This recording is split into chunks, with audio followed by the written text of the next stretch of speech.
Everyone, in today's video we will see how to fix the Razer BlackShark V2 Pro not showing in Synapse. Device detection fix. Step 1. Check your Bluetooth and USB connection. So turn off Bluetooth on your PC, plug the USB wireless dongle directly into your computer and avoid USB hub. If the headset still does not appear, unplug the dongle and wait 5 seconds and reconnect it to a different USB port. Step 2. Remove the Riot WAN guard. So open the settings, then click on app. Now select installed apps.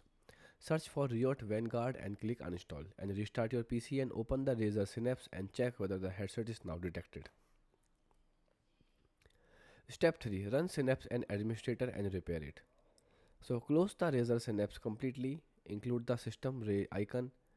Then you can right click the Razer Synapse shortcut and select run as administrator. If the headset still does not appear, open the control panel and click on program and feature. Now select Razer Synapse and click on change. Now choose repair and follow the on-screen instructions.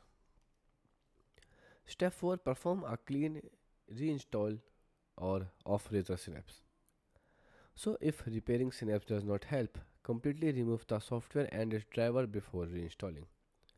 Uninstall Razer Synapse from control panel, the program and feature, and run the official Razer driver cleanup tool to remove leftover driver and software file.